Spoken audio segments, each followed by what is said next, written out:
Electric car versus petrol car, cost of running, maintenance, and everything else you need to know.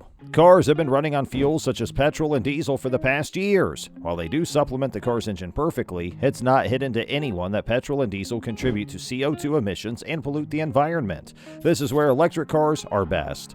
Electric cars discharge a fraction of the emissions that their petrol and diesel counterparts do, and at the same time, they are cost efficient in the long drive. However, the electric engine is still the latest technology, and as an outcome, there looks to be a mist of confusion among potential car buyers regarding whether to go for an electric or a traditional one with the traditional petrol-run internal combustion engine cars. Today, we try to clear the picture for you by cultivating deep into the key aspects of electric and petrol cars, such as cost of maintenance, running, speed, and much more. Hey everyone, welcome back to Tech Zen, where we tell you about electric cars versus petrol cars. Stay with us till the end of the video so you don't miss out on any of this information. And before we proceed, please subscribe to our channel and click on the bell icon too so you don't miss out on any of our wonderful videos in the future. And let's get started. Are you interested in knowing the workings of electric cars? Before we move forward, let us first try to understand what exactly an electric car or electric vehicle actually is and how it works. An electric vehicle, or EV, as the name defines it, runs on electricity. The end is drawn from the huge inverter-sized batteries that the vehicle packs. The electricity powers the motor, which permits the car to move. This motor is a little bit different from what you find on a regular vehicle, though. For starters, EV motors are made of fewer components and far from ICE, also known as internal combustion engines, do not mix fuel and air after compression. This means less pollution and lower maintenance costs. Now, coming to the batteries, they can be easily topped up with the company's chargers at home or by any charging stations. The latter provides fast charging. There are a bunch of websites that guide you to nearby charging stations. However, it's not that seamless of a procedure due to the lack of presence of charging stations across many places. Now coming to the price. What do you think? Is the price of all the electric cars more expensive than common petrol cars?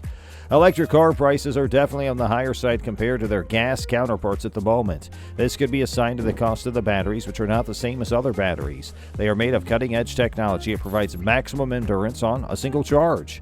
The electric vehicle price is probably to come down in a couple of years as the technology improves and becomes more widespread. However, for now, you'll have to spend 25 to 30% more for EVs than gas or diesel vehicles. This does not make investing in electric vehicles a bad idea altogether. If you think about the running costs of an electric car, you may conclude that it saves a ton of money a few years down the line. Now we come to the running costs.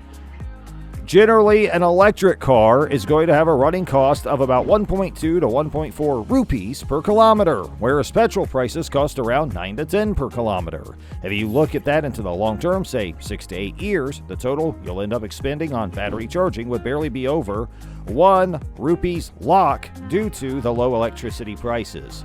On the other hand, a typical fuel-run car would need around 4.5 lakhs worth of petrol or diesel for the same time duration. Simply put, electric cars are way more cost-efficient in the long run, even if they cost more to buy. What about the maintenance cost? As of now, electric cars might be costly to purchase, but the cost of maintenance and servicing is relatively lower than their petrol and diesel counterparts. This is because electric vehicles have notably fewer components to look after, unlike internal combustion engine cars, which require regular oiling of gears and engines and other mechanical sections maintenance.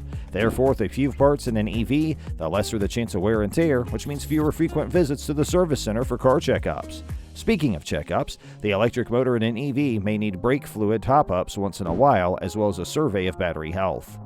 Now let's talk performance. An electric car offers a smooth and silent experience while driving, as the only moving parts are the electric motors. All the energy from the battery is conveyed to these motors, which results in high pickup speeds and torque in contrast to ICE cars. The energy has to be refined through gears and the engine for the car to move. This way, an electric car has proportionately better performance than a fossil fuel run car and is able to run more efficiently due to fewer moving parts in it. Generally, the battery capacity on an EV is identical to the size of a fuel tank, which means the range it would supply is sufficient for more or less one day of shuttle around the city, but again, it also varies from car to car. Also, the fact that EV charging stations are not as widespread as petrol pumps is a disadvantage for now.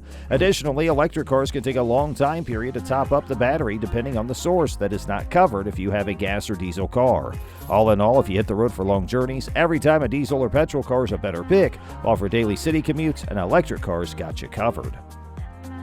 With the latest developments to fight the ever-growing pollution in the country and the world, it's suggested by the government that ICE-based cars are to be scrapped after 15 years, as such cars release undesirable amounts of pollution levels after this period. Add to that part the failures and also replacements and maintenance of worn-out components, and you could incur too many expenses after a couple years' usage. On the other hand, an electric car's main part is the battery.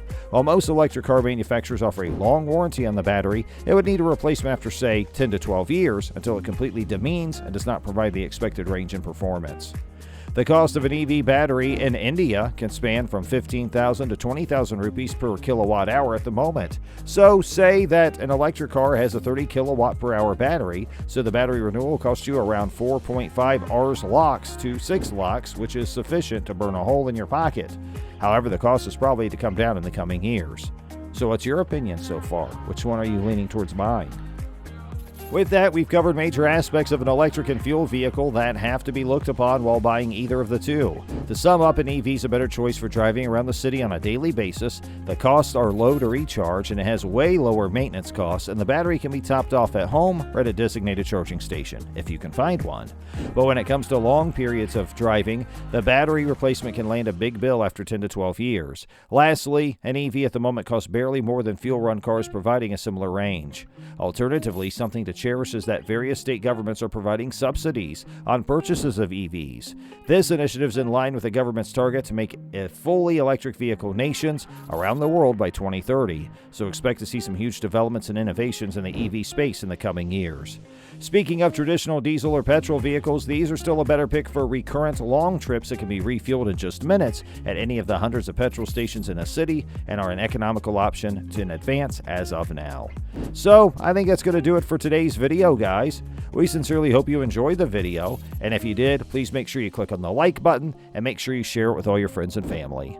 If you have any further questions or comments for us, make sure you share them with us in the comment space below. We always check out the comments, and we always love to hear from you, our viewers. If you have any other feedback for us, let us know in the comment space too, and let us know what your opinion is versus the petrol and electric vehicle debate. Which one are you leaning towards? Have you ever tried an electric vehicle, or do you think petrol and internal combustion engines are the way to go? We always want to hear your opinion, so make sure you let us know.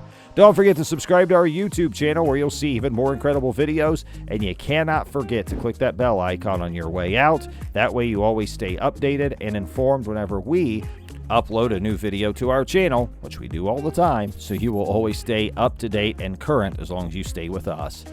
And make sure you check out all of our other videos that have been specially selected just for you. We have all kinds of great content on our channel.